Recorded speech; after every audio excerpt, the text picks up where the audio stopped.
Okay, just put my microphone on, we'll get started.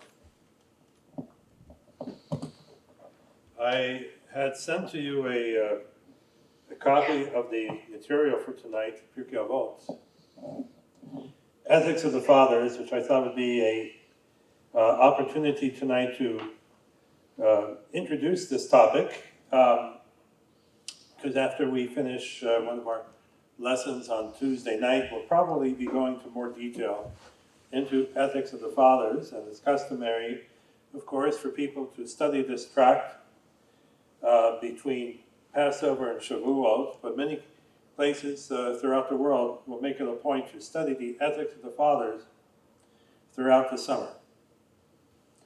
And the subject of ethics never goes out of style.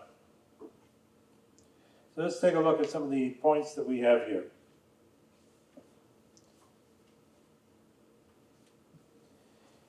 I don't have the preamble in front of you, so you'll have to take it from me.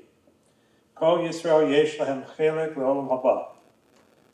Every Israelite has a portion in the world to come. And your people are all righteous, shall inherit the land forever, the branch of my plantings, the work of my hands, to glorify me. And this, of course, raises a lot of very important questions. What do we mean by the world to come? What does Judaism have to say specifically about the afterlife? We were discussing this last night in the book of Samuel. After David had his affair with Bathsheba, she got pregnant and gave birth to a child that died within a few days after its birth. And David spoke of the child as going to Sheol, the underworld. And he said, at some point, I will be joining him. So if you take a look at the notion of the afterlife, you'll find that in the Bible, there are many different permutations as to what constitutes the afterlife. Some believe that the soul goes to an underworld, not unlike what we find in Greek mythology. Hades, the brother of Zeus, is lord of the underworld.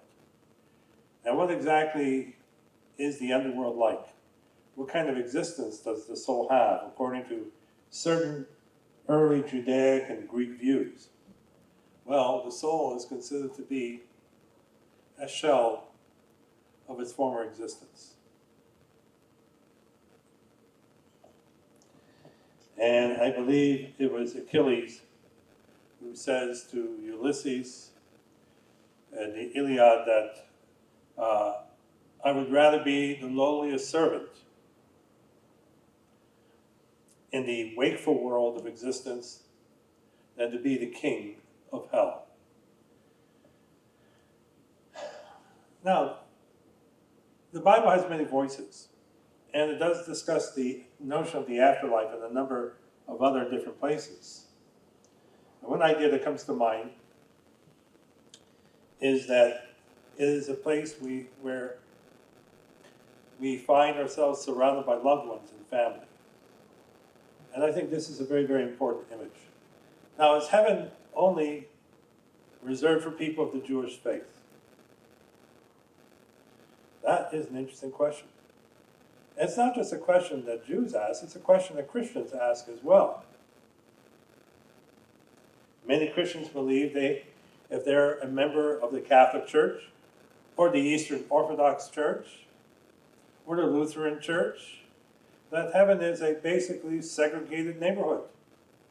There's Lutheran heaven, Protestant heaven, Catholic heaven. I'm not sure whether they can agree that Jewish heaven exists, at least not according to Dante and his Inferno. Nevertheless, Judaism says something very, very radical. The heavenly world is for everybody. Everyone who's good. Everyone who behaves ethically. Of course, what happens if the soul does not quite make it to heaven? Let's say the soul had some faults or shortcomings. The soul goes to a place called Gehenna, which is more our concept of a purgatory. We don't believe that God subjects the soul to eternal torment, but rather God gives the soul a chance for the soul to purify itself. The Zohar, which is the Bible of Jewish mysticism, goes so far to say that the souls of the wicked have a day off. Does anyone know which day off it has? Shabbat. Isn't that interesting? I've always thought that was one of the most profound metaphors about Shabbat. Why? Rabbi, I have a question. Let me just explain this point here on Shabbat. Because for many people, the week can be very, very hard. It may seem like a living hell. Making ends meet, being able to put food on your table, especially now, as inflation is making life unbearable for many people, particularly the poor. But when Shabbat comes, it's an opportunity for us to forget about the problems of the world and celebrate the joys of being together with our families. And I want to wish Fernando Medina a happy birthday. Thank To you and your family.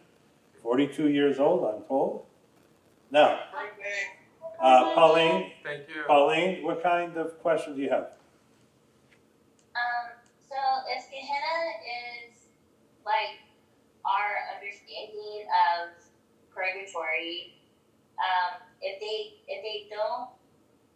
if the souls don't like purify themselves in the Gehenna period, do they get reincarnated back to Earth to try to purify their souls that way? Well, as I said before, the Bible has many different voices. And I believe that by the medieval period, many people felt uncomfortable about the notion of purgatory. So as a substitute, the rabbis came up with the notion of reincarnation, or what's called Gilgul HaNefesh. And God gives us the opportunity to learn from our past life's mistakes. And so, all right, let's go on to our text here. So the Maimonides makes a very important point that the righteous of all nations has a place in the world to come. Heaven is not necessarily reserved to people of the Jewish faith. All souls that are good have a place where they can belong. Now, sometimes you hear among certain Hasidic and Kabbalistic texts the notion of a Jewish soul. Can a soul be Jewish? Well, if you would have asked Maimonides that question, what do you think he would tell you? No way, Jose. A soul has a different kind of existence. All right. The very first Mishnah that we speak about is the idea that Torah comes from Sinai. And there is a chain of tradition. Moses receives the Torah, the 10. Now, of course, the question is, what do we mean by Torah? And this is an old question we've broached many, many times. Torah can mean instruction. That's the simple meaning. It could also refer to the 10 Commandments, or what's called in the Torah as the Aseret HaDvarim. Later on, it refers specifically to the book of Deuteronomy. And after the book of Deuteronomy was written, it pertained to the other 4 books of the Torah, and so on. So Torah comes from Sinai. So the question is, if God had not given us the Torah from Mount Sinai, if God had never revealed himself to the Israelites at Mount Sinai, where would we have derived our morality? Now, you note that in this transmission tradition that's listed, that we have the elders, the prophets, and the men of the Great Assembly, but there's one group that is missing. And you guessed it, that group happens to be the Pharisees, not the Pharisees, the Sadducees, the priests, the Levites, specifically, if you read the book of Deuteronomy, you'll find that when the people have a question about how to do something, they should go to the Levite and ask questions, and they'll instruct you.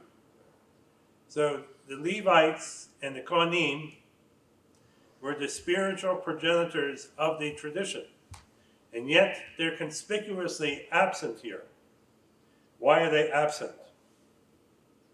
Well, the answer is it's because the Sadducees identified specifically with the priesthood. They were the priesthood.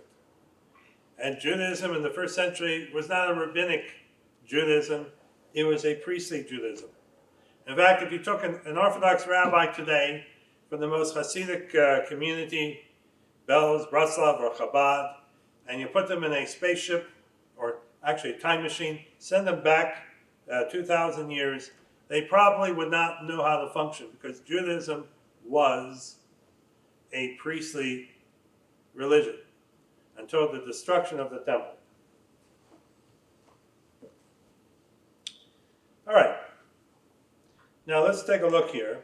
And this would also explain why the Rabbi Judah Hanasi is very careful to leave out that little bit of information. So what are the three basic teachings? Okay, I left out something. So the question is, if the Torah had not been given, where would we have learned our morality from? I was asked that question before. Someone asked me another question. So let's focus on this topic just right here for the moment. The answer is man would have had to learn from nature. Now, if you take a look at ants, what do you notice about ants? They're very industrious, very busy. An ant never wastes any time. So we might have learned industriousness. We would have learned a great work ethic from ants. All right, what would we have learned from cats?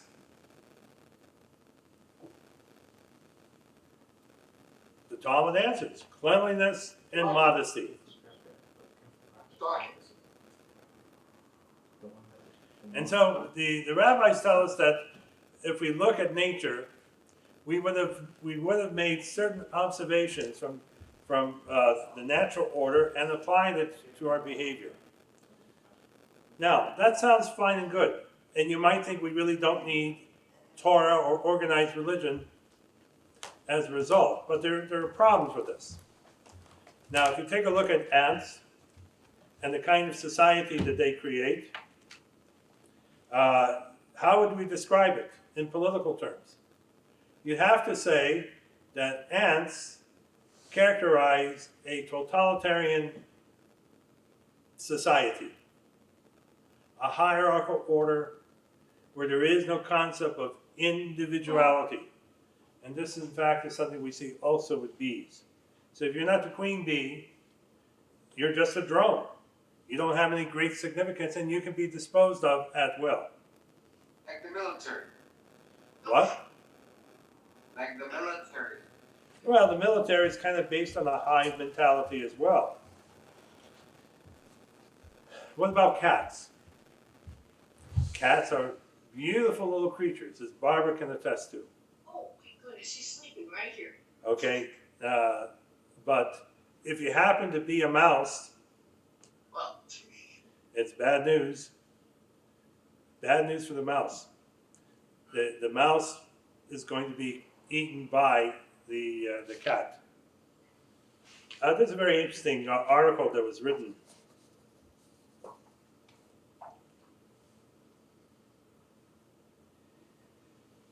I don't want to digress, but I'll just briefly state that that cats are very, very important for human survival. are? Absolutely. Because they And- eat mice, they get rid of vermin. Well, what would happen to the farmers if they didn't have cats on the farm? They would contaminate the grain supply. Back in the day, sailors used to have cats on board the ships to get rid of the rats too.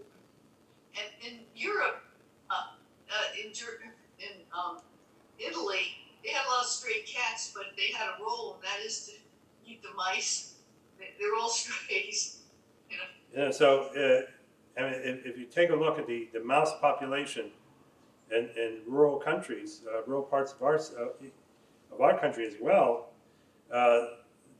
they would have they would destroy the grain supply for the entire country, and it would affect the world in a very, very destructive manner. So cats are necessary for the natural order. All right, now the Mishnah continues here, and this is where we get to the ethics. Be cautious in judgment. What does that mean? Be careful how you correct people. Well, that means do not be quick to make a decision. And this is important, especially for today. Because when we take a look at the problems that confront our society, they're not easy solutions. We have to look at things honestly and objectively. And do not make a decision based on political affiliation. Learn to have discussions with those people who disagree with you and try to come to some kind of consensus. Now, we have, let me just take a look here. So we have to have many kinds of fences. Make a fence for the Torah. What does making a fence mean? These are safeguard measures. And if you take a look at most of the Sabbath laws, they are designed to maintain the spirit of the Shabbat. And so we have to think about the kinds of activities we should not engage in on Shabbat.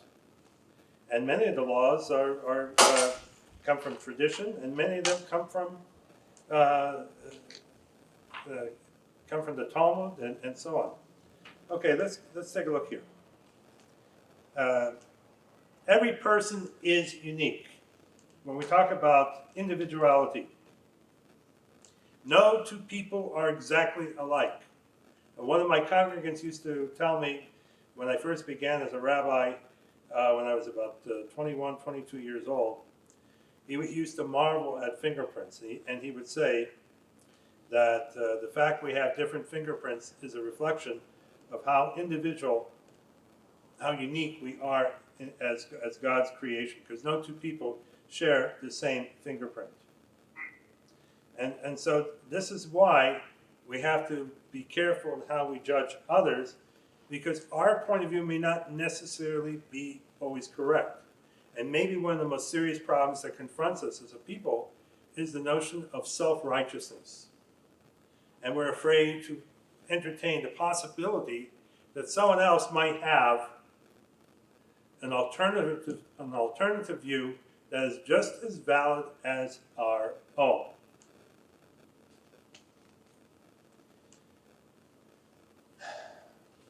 Now, let's turn to another part over here. One of the survivors of the original consortium of scholars who lived in the days of Ezra and Nehemiah was Shimon HaTzadik. And he used to say that the world stands on three things: Al Torah, Ve'al Avodah, Ve'al Gamilut Chasadim. That the world stands on three pillars: on Torah, on sacred service, and on the practice of loving kindness. Who exactly is Shimon HaTzadik? Well, was he a rabbi? Was he a Pharisee? Actually, he wasn't. Shimon HaTzadik lived about 150 years before the first century. In fact, he was one of the heroes of the Maccabean revolt. He was one of the priests that purified the temple after the Maccabees were victorious. And there are many, many interesting teachings about Shimon HaTzadik in the book of Ben Sira. Who exactly is Ben Sira? He was the greatest Jewish philosopher who lived in the age of the Maccabees.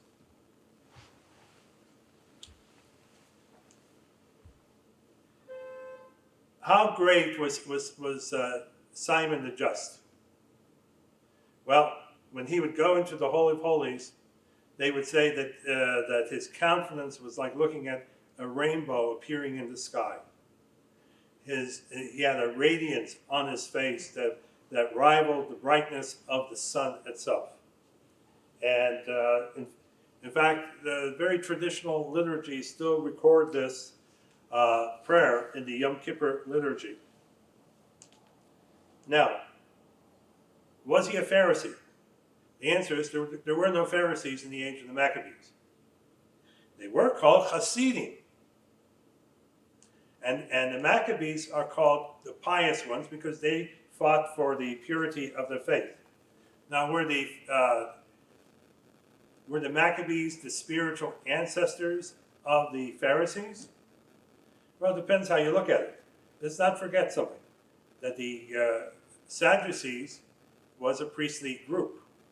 The Maccabees belonged to a priestly family. Not all the priests were corrupt. So you could say that that if anything, the Maccabees were probably more associated ideologically with the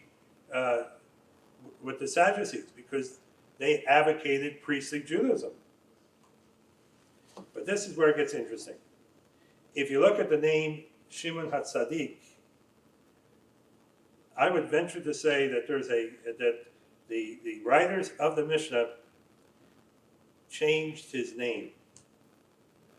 He was not Shimon HaTzadik, but Shimon HaTzaduki, Shimon the Sadducee. But wait a minute. Didn't we just say that the Sadducees are not listed in the transmission of the tradition? Absolutely. So if they mention Shimon HaTzaduki, that would completely contradict everything they're trying to say at the very beginning of this tract. Therefore, he became Simon the Just. And it's kind of a sleight of hand. And it goes to show you something very important. The history is told by the victors.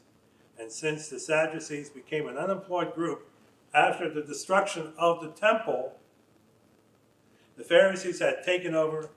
And you could say, if you're living in Jerusalem, there's a new sheriff in Jerusalem. Question real quick, Rabbi. Yes. What happened to the Essenes at that time after the destruction of the temple? Did they just disappear because they didn't get married, or how did?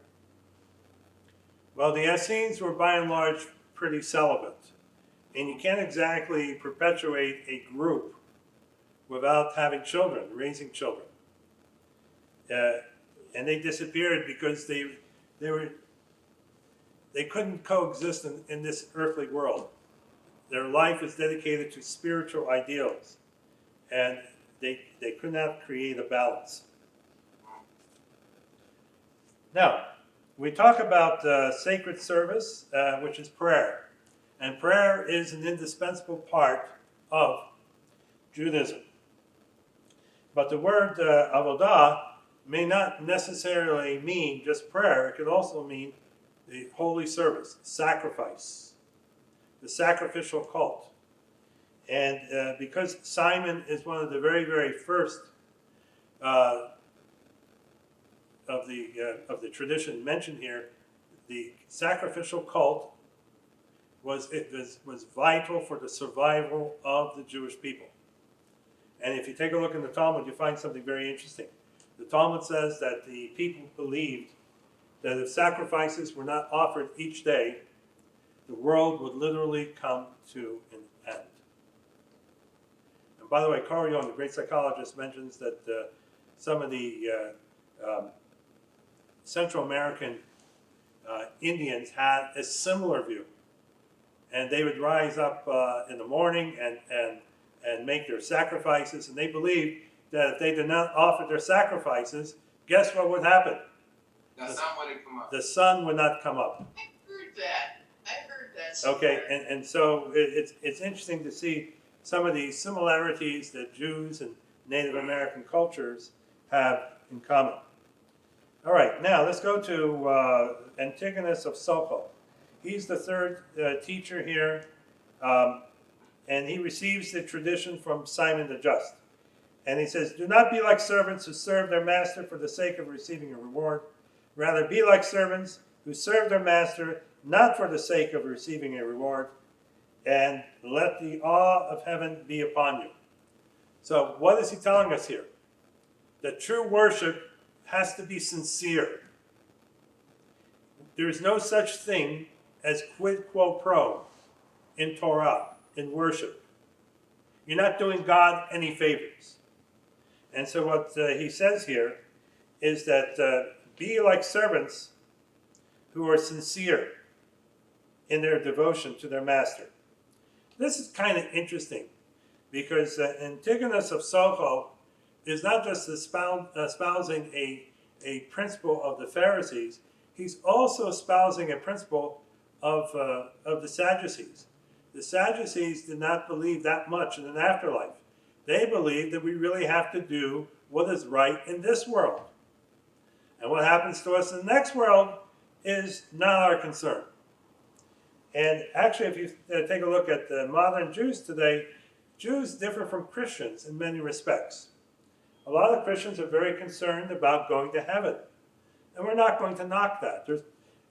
Heaven can serve as an inducement for people to live a good and ethical life.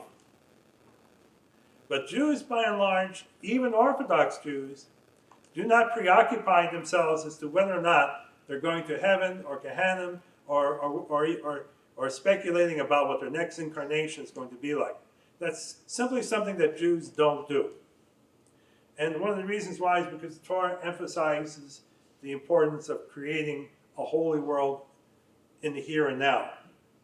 And that it is not our responsibility to speculate whether we go to heaven or not. And so Antigonus of Soko is very, very interesting.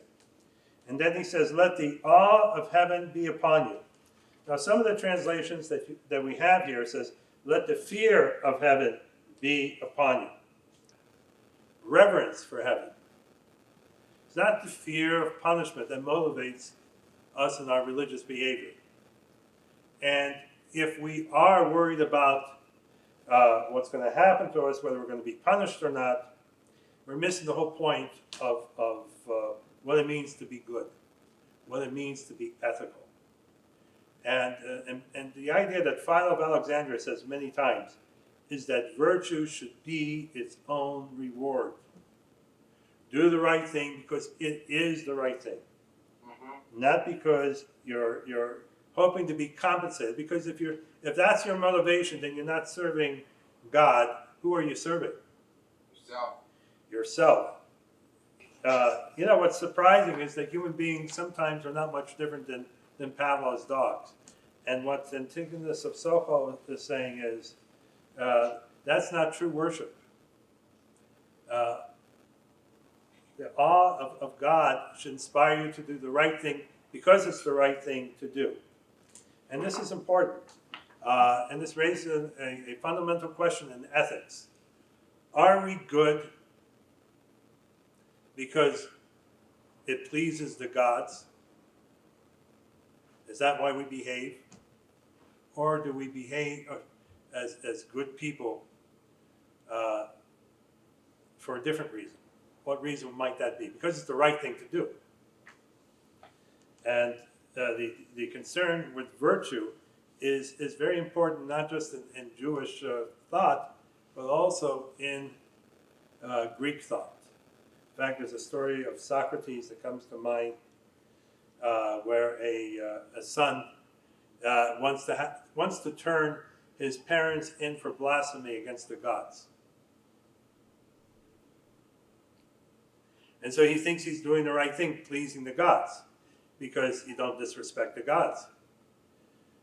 And so Socrates raised the question, are you good because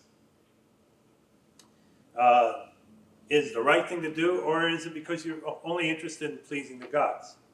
And Socrates basically wants to say that when people are doing good because they're concerned about how they're going to appear in the eyes of celestial beings, that their motivation detracts from their authentic piety. All right, let's continue over here.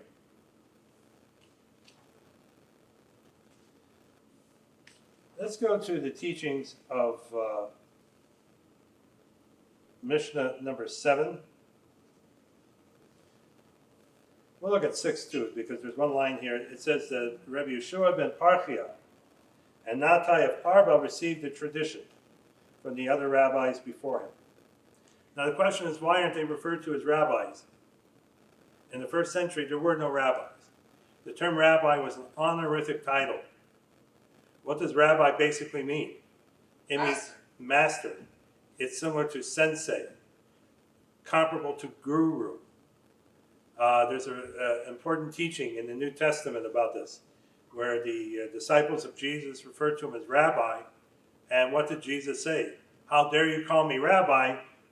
We only have one rabbi, and that is our Father in heaven. And this is important because the term rabbi means great one. So to refer to a human being as a master, as a great one, it's almost sacrilegious. And what I find important here is that that Jesus was not the only one who felt that way. Hillel never went by rabbi. Shammai never went by rabbi. And I suspect throughout the first century, people thought it was disrespectful to God, because no human being should be elevated to such on such a pedestal where they're almost godlike in relationship to the community. All right, let's continue here. When did Rabbi get redefined as teacher? Probably after the destruction of the temple. First century. Okay, the first and second and beginning of the second century, because the priests, bear in mind, were unemployed. There was no need for Sadducees to be working in the temple since the temple was razed to the ground.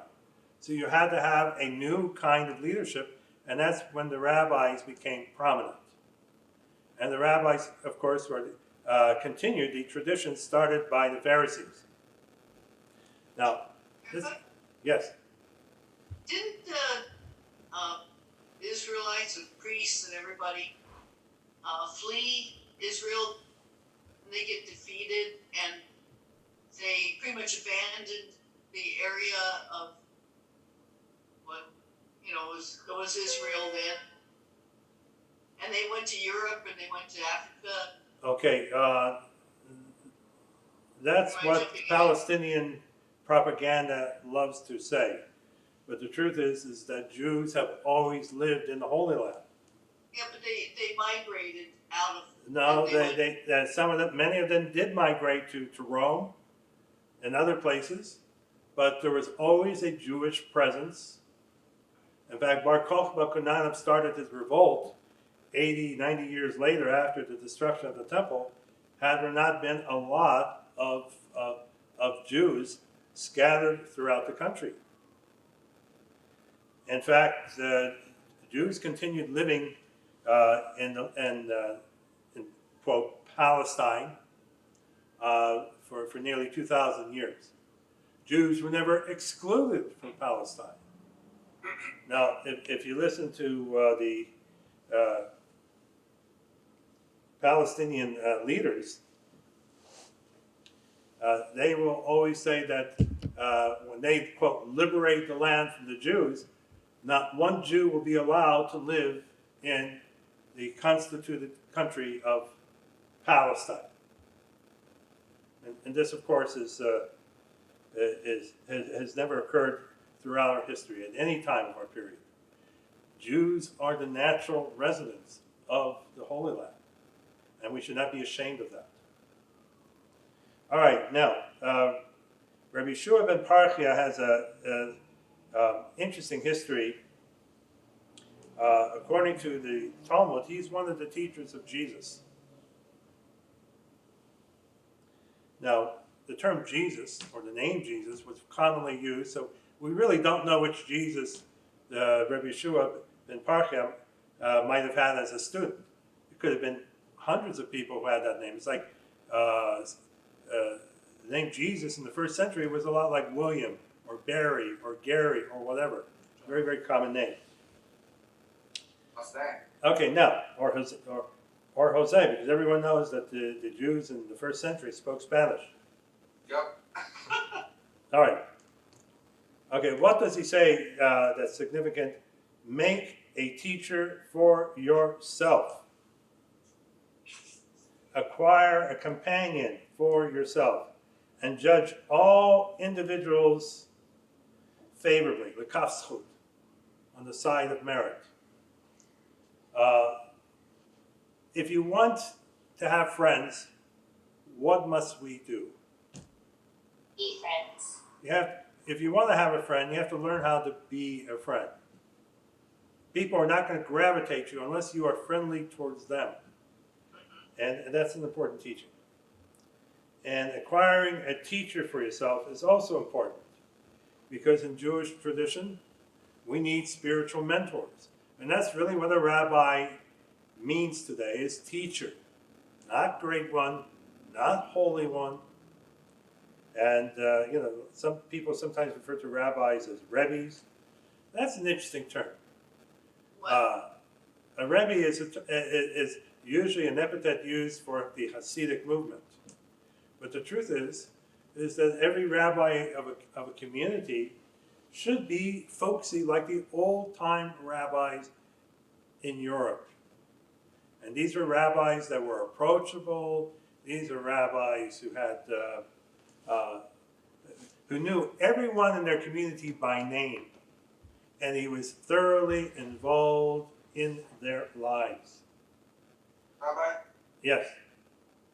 didn't rabbis back in the days used to have a profession too? Like they were, say, a barber and a rabbi, a sandal maker and a rabbi. And nowadays it's like, I don't know many rabbis that have a job besides being a rabbi.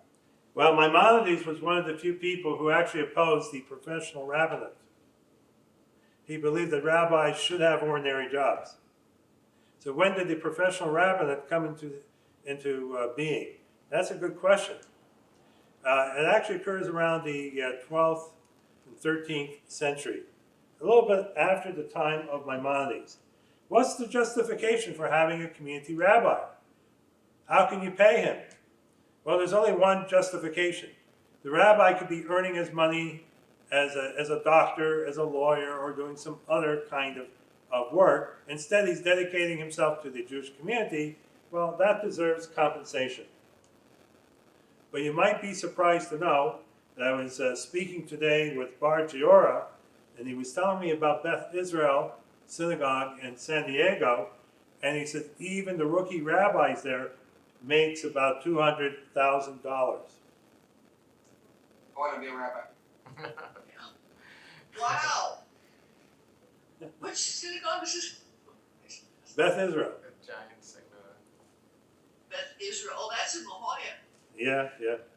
We were talking about giving tzedakah, and I told him something very important. At least I think it's important, because he's planning on making a donation to our synagogue because he enjoys coming to our classes, and I have a very good rapport with him. Probably a better rapport than he has with his own rabbi.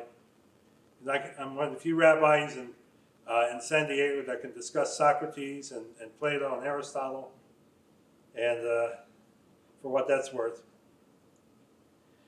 I told him that, actually he told me that the budget at Beth Israel is about $6 or $7 million. And they wanted him to give 10% more than what he normally gives.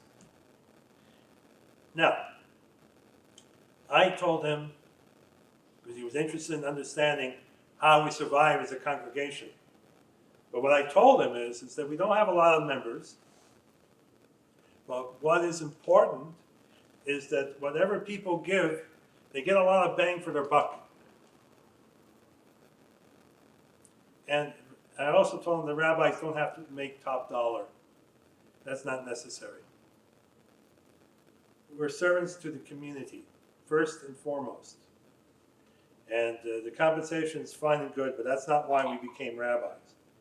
And if that is the reason why some people become rabbis, I suggest they find something more lucrative and less troubling, because being a rabbi of a community requires a lot of work. All right, now, another teaching here.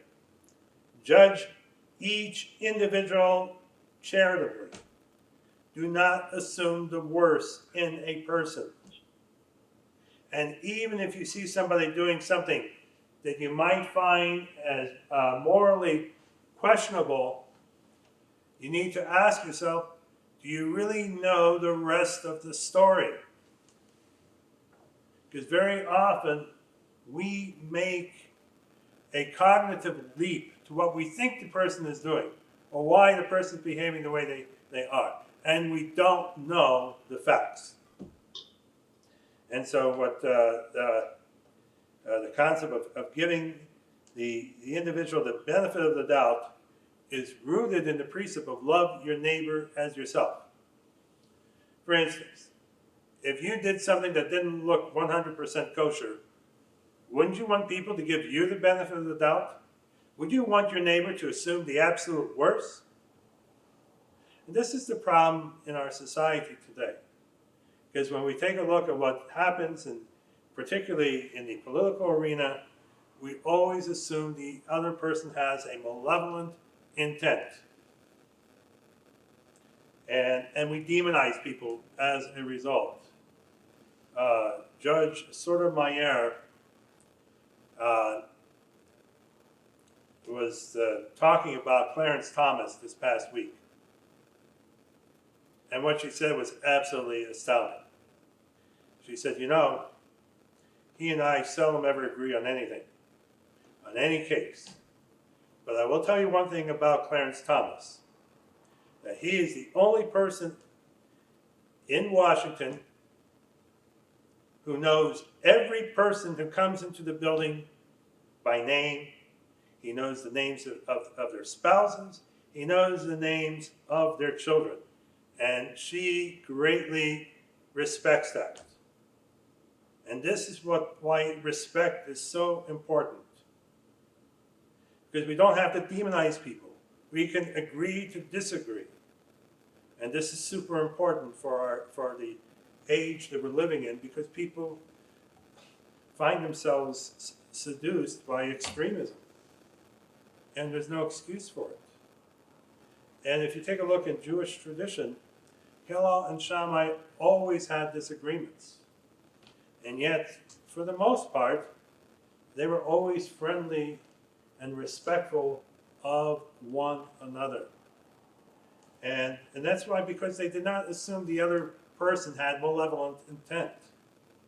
And this is why we have to judge positively. Now, Natai of Arbel says immediately afterwards, keep away from a bad neighbor. Do not consort with a wicked person. This had nothing to do with someone who's immoral. And do not despair of retribution. Meaning that if somebody does something bad, it may not be your purpose to bring that person to justice. Believe that this person will eventually get what is coming to him. And that's important too. Why does he warn us about hanging out with bad people? Yes, George. I believe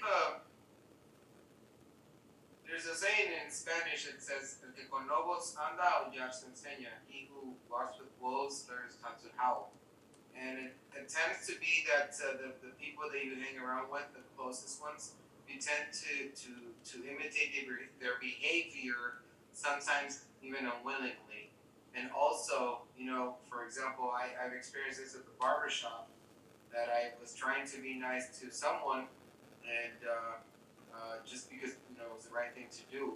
But I noticed that a person who has an evil disposition will always try to harm you or make you do something wrong, and that kind of poisons you. And so it's not very wise to hang out with people like that because they take away the happiness and they make you sometimes do the things that you don't want to do. Next, being like them. There was a great Jewish philosopher in the 20th and early 21st century named Emmanuel Levinas. And he came from France and he was a Holocaust survivor. And one of the things that he always emphasized is the idea that morality is not tit for tat in Judaism. Morality is asymmetrical. What does he mean by asymmetrical morality? That if someone acts inappropriately towards you, that does not give you the right to act inappropriately towards the other person.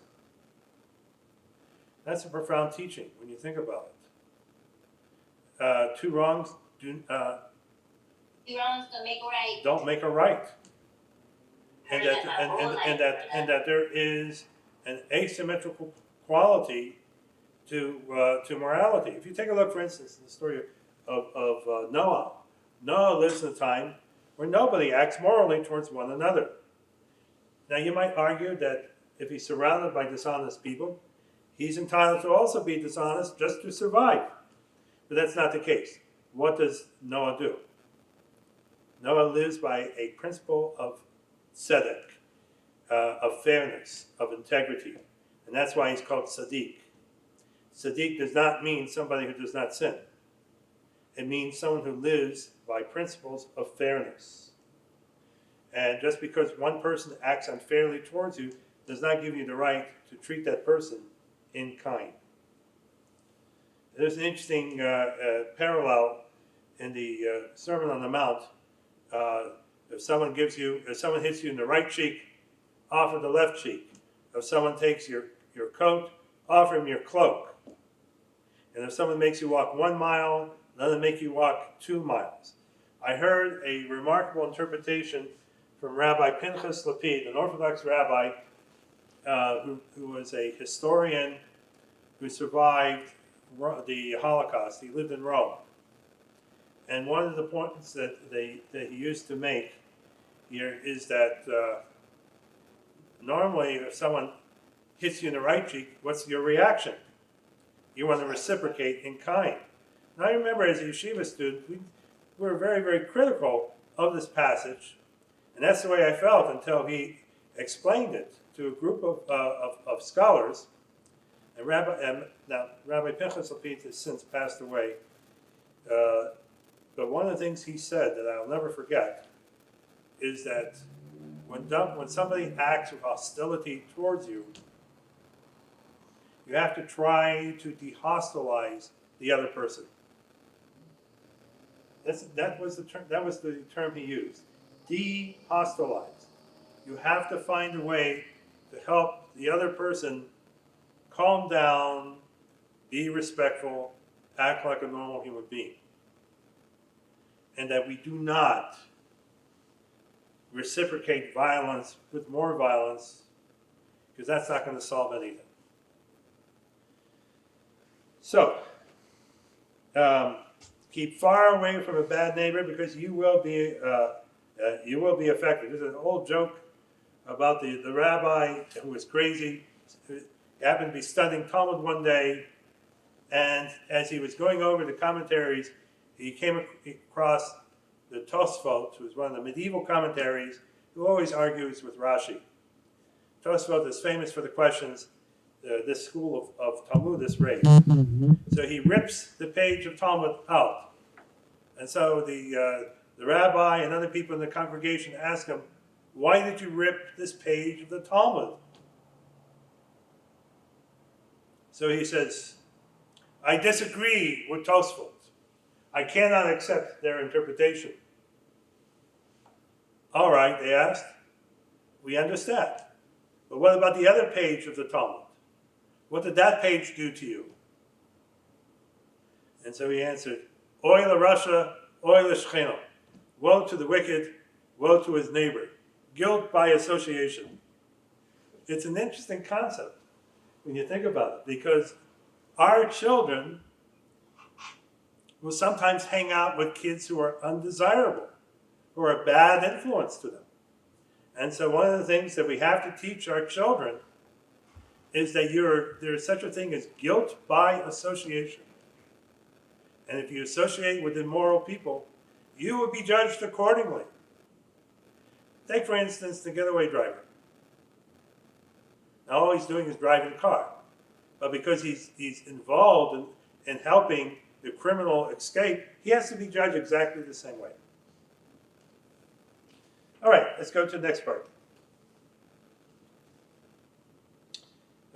Mishnah 8. He says, in the office of a judge, do not act as a orche hadayim, like an arch-judge. When litigants stand before you, consider them both as guilty, and when they leave from you, having accepted the judgment, consider them as innocent. This is let's talk about this for a moment. It's not the place of a judge to help one party articulate his case. And if he does that, it's going to result in a miscarriage of justice.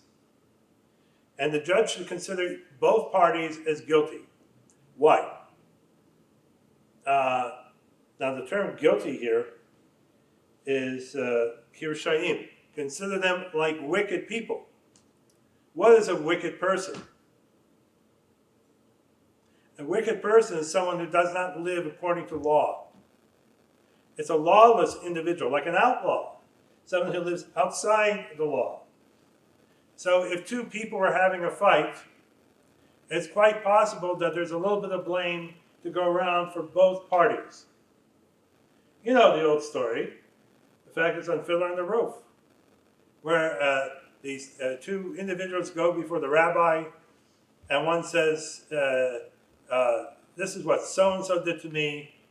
I believe that I have this and this coming to me. And the rabbi says, you're right. The other person says, wait a minute. Let me present my case. And the rabbi listens to him and he says, and you're right. And then the students ask the rabbi, how is it possible for two opposite points of view to both be correct? And the rabbi smiles and he says, and you're right too. It's interesting. Aristotle talks about the law of non-contradiction, that a thing and its opposite cannot both be true. But Jewish tradition disagrees with Aristotle on this point, that truth sometimes can accommodate opposite perspectives, opposite points of view. And we have to find a balance between the two. All right, now, let's take a look here at the next Mishnah. And on Mishnah 11, it says, be careful with your words, lest you incur the penalty of exile and will be exiled to a place of evil waters. And your disciples will follow you and drink from them and die. And the name of God will be prohibited. Sometimes rabbis, as spiritual leaders, say foolish things. And they give bad instructions to their followers. I'll give you an example which happened many years ago. I will never forget the assassination of Yitzhak Rabin. And there was a prominent Chabad rabbi of the Sephardic community in Brooklyn, Rabbi J.J. Hecht. And I had a long history with him, and I went to school with his sons who've become rabbis, prominent rabbis in Chabad today. And one of the things he said is that it is forbidden for a Jew to give 1 inch of Eretz Israel to the Palestinians. And anyone who does so is recklessly endangering the life of his people, because the Palestinians will use it as a launching pad for more attacks. Now, guess what happened? He said, and the individual who's willing to do that is recklessly endangering the community's life, and he's considered to be a rodef, a pursuer. And what is the law of the rodef? If you have someone pursuing another individual with malicious intent, you are allowed to kill him. So guess what happened? Yitzhak Rabin was assassinated. And the rabbi lost his job as a result. This is a wonderful illustration for why we must be careful what we say, because people will take our words, sometimes literally, sometimes out of context. We must be careful not to send the wrong message, especially to people who are very gullible.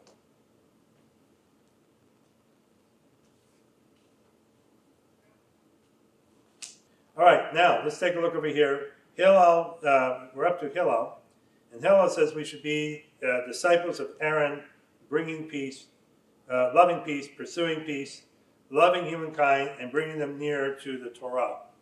Let's talk about this just for a moment because it's kind of interesting.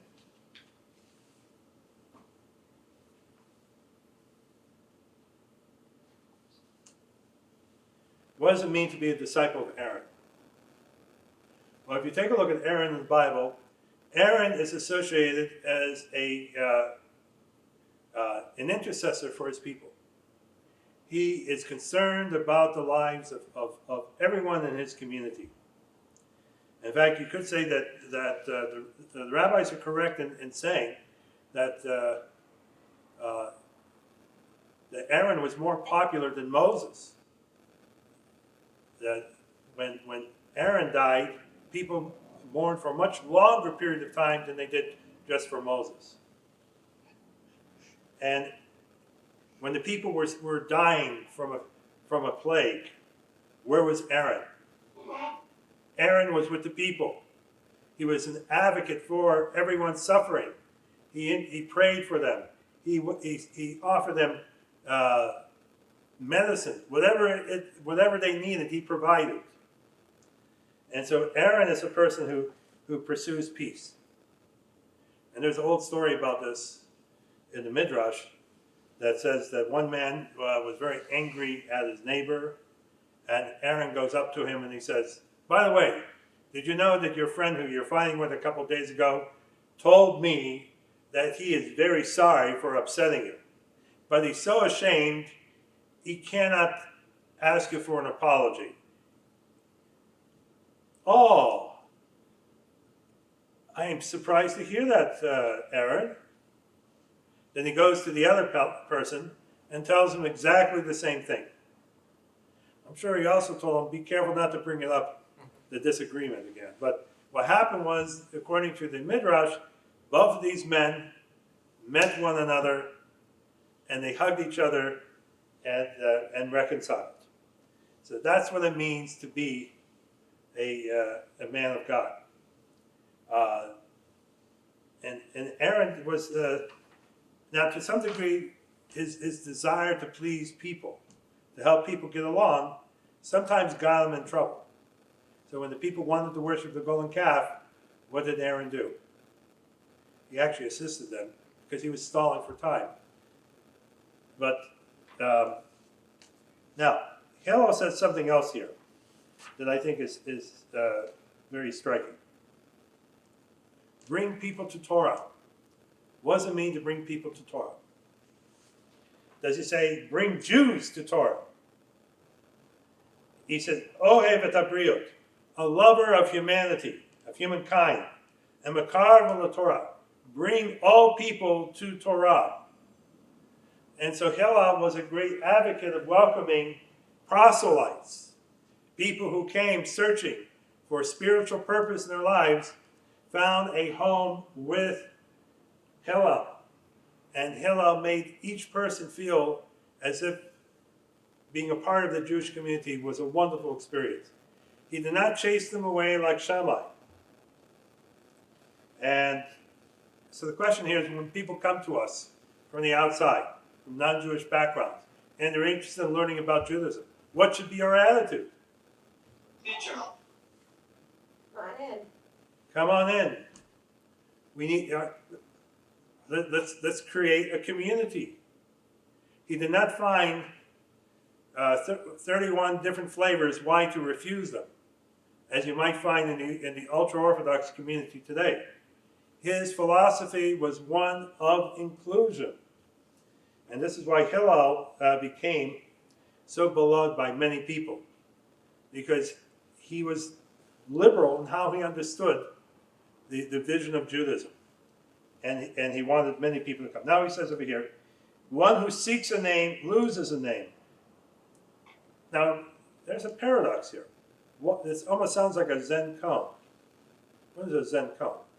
It's a wise saying that sounds like an oxymoron.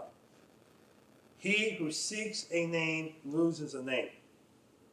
Well, this has a lot to do about our obsession with celebrities and with reputation. And when we're concerned about gaining a reputation, guess what happens? We lose our reputation. And one who does not increase his knowledge decreases it. So we have, every day has to be an opportunity to learn wisdom. Socrates, of course, and Plato, with Aristotle would totally agree with Hillel's comment here. And one who does not study, this is interesting, deserves to die. How do we make sense of that? I can tell you, Rabbi. Okay, what's the interpretation? I interpreted this one. One who doesn't study, who doesn't have Torah, meaning instruction, does not how to live life. He doesn't know how to live life properly. That would be like somebody trying to cut hair that doesn't know how to cut hair. Even if they really want to do it really good, they don't know how to do it, so they don't have any knowledge. And when it comes to real life, if you don't have the knowledge on how to live life properly, you're probably going to make mistakes in your health, in your relationships, and all that leads to death. Like, bad eating habits, lying to people, they're probably going to look for you to kill you, you're stealing from them, etc., etc. So that leads to death.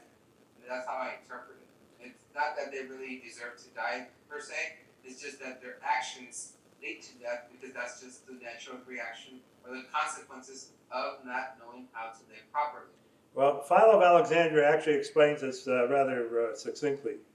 And one of the things that he wrote in many places is that there's a paradox about life. You could have life, and you could have death and life beyond death. And this is a provocative comment. Sounds like a Zen koan, but it says pretty much the same thing.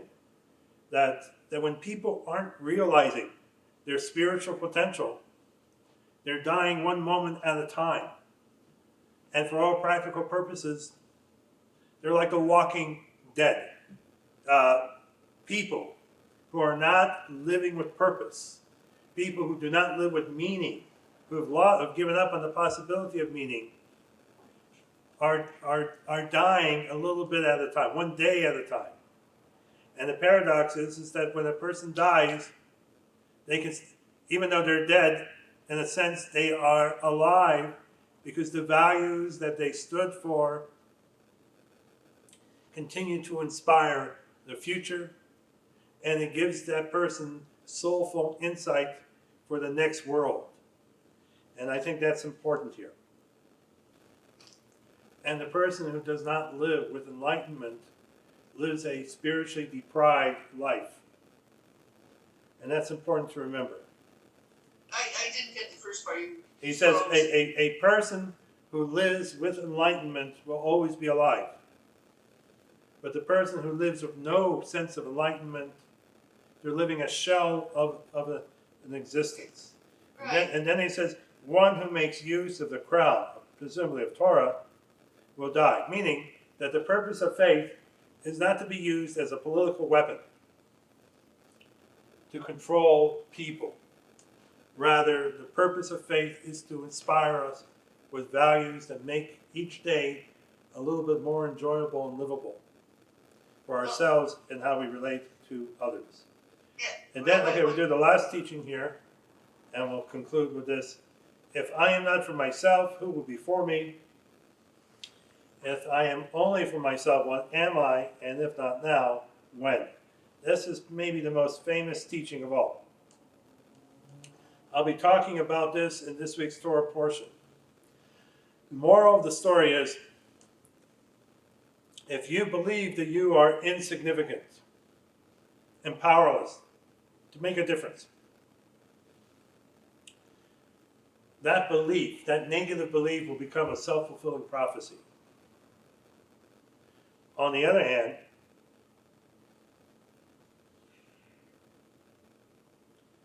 let me just go one step further. And if you don't believe that you have any value as an individual, don't expect other people to believe you have anything valuable to say or do or be. And if you're only for yourself, what am I? Well, Freud would say a narcissist.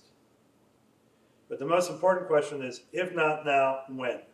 And so we have to make a decision this day to realize our potential and be the people that God intended us to be.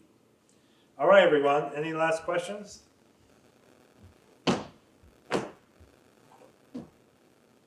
right, next week's class is going to be on the subject of prayer. And I'm looking forward to that, and there's an awful lot of material I'd like to share with you. So, if you have any questions on prayer, please write your thoughts down, and we'll deal with that next week. Thank you very much.